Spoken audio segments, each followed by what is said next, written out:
தஞ்சை மாவட்டம் பூதலூர் அருகே பொதுமக்கள் திடீர் சாலை மறியலில் ஈடுபட்டதால் பரபரப்பு ஏற்பட்டது.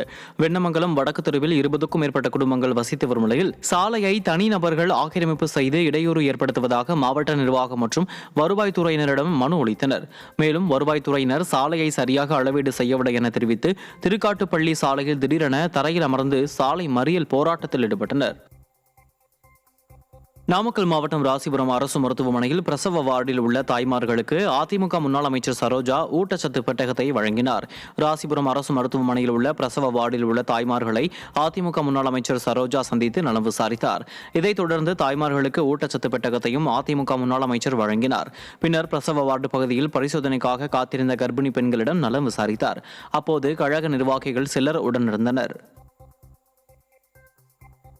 விழுப்புரத்தில் லஞ்சம் வாங்கிய தூய்மை பணி ஆய்வாளர் கையும் களவுமாக பிடிபட்டார். காக்குப்பம் பகுதியைச் சேர்ந்த காத்தமுத்து தனது தந்தையின் இறப்பு பதிவில்லா சான்றிதழ் கேட்டு விண்ணப்பித்த போது 10,000 ரூபாய் லஞ்சம் கொடுக்க வேண்டும் என தூய்மை பணி ஆய்வாளர் மதன்குமார் கூறியுள்ளார்.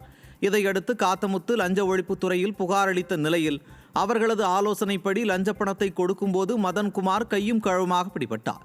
ஸ்டாலின் மாடல் ஆட்சியில் அரசு அலுவலகங்களில் லஞ்சம் தலைவிரித்து ஆடுவதாக மக்கள் விமர்சித்துள்ளனர். திருவாரூர் நகராட்சியில் சுற்றியுள்ள ஊராட்சிகளை இணைப்பதை எதிர்த்து புலிவலம், வேளங்குடி, பெருந்தரக்குடி, தேவர்கண்டநல்லூர், பெருங்குடி, அம்மையப்பன், காட்டூர், கீழக்காவதுகுடி உள்ளிட்ட பகுதிகளைச் சேர்ந்த 500க்கும் மேற்பட்ட மக்கள் மாவட்ட ஆட்சியர் அலுவலகம் முன்பு ஆர்ப்பாட்டம் நடத்தினர். நகராட்சியுடன் இணைப்பதால் 100 நாள் வேலை, இலவச வீடு திட்டம் போன்ற நலத்திட்டங்கள் பறிப்போகும் என்றும் வரிகள் உயரும் என்றும் அவர்கள் குற்றம் சாட்டினர். பெரும்பாலும் விவசாய கூலிகள் வாழும் இந்த கிராமங்கள் நகராட்சியில் இணைந்தால் வாழ்வாதாரம் பாதிக்கப்படும் என அவர்கள் வலியுறுத்தினர். அரசின் முடிவை திரும்ப பெற கோரி கண்டன கோஷங்களை எழுப்பினர். நகராட்சியுடன் இணைப்பதை இந்த ஊராட்சிகளை நகராட்சியுடன் இணைப்பதனால் பல்வேறு மக்களுடைய வாழ்வாதாரம் பாதிக்கப்படுகிறது. மக்களுடைய வாழ்வாதாரமாக இருக்கக்கூடிய 100 நாள் வேலை பாதிக்கப்படுகிறது. இதே போன்று விவசாயம் பெருமளவில் பாதிக்கப்படுகின்றது.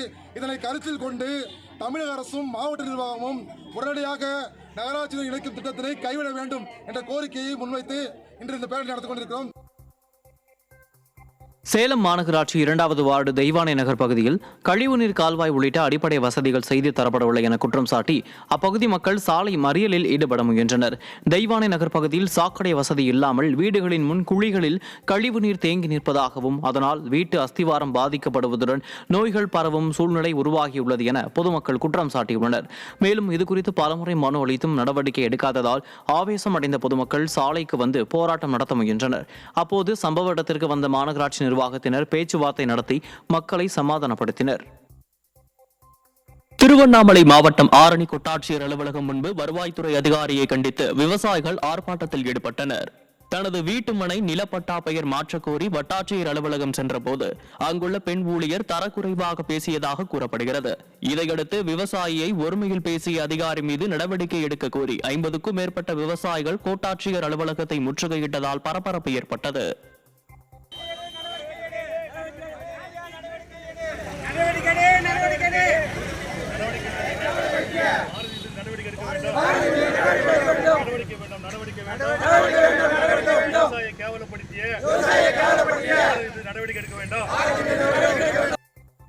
மதுரை மாவட்டம் உசிலம்பட்டி நகராட்சிக்கு உட்பட்ட பகுதிகளில் சாக்கடை கழிவு நீர் செல்ல வழியில்லாமல் பொதுமக்கள் கடும் அவதி அடைவதால் பெண்கள் நூதன போராட்டத்தில் ஈடுபட்டனர்.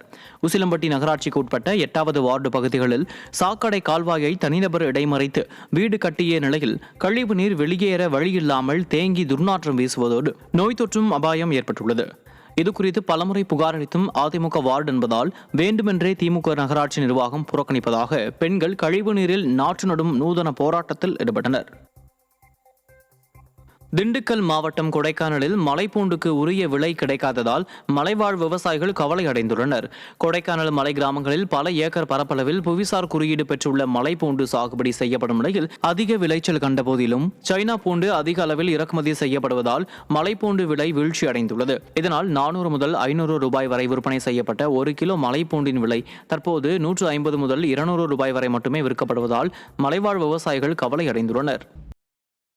கோவை மாவட்டம் பல்லடம் அருகே இருசக்கர வாகனம் மீது கார் மோதிய விபத்தில் 1/2 கிலோமீட்டர் தூரத்திற்கு பெண் இழுத்துச் செல்லப்பட்டு உயிரிழந்தது சோகத்தை ஏற்படுத்தியது.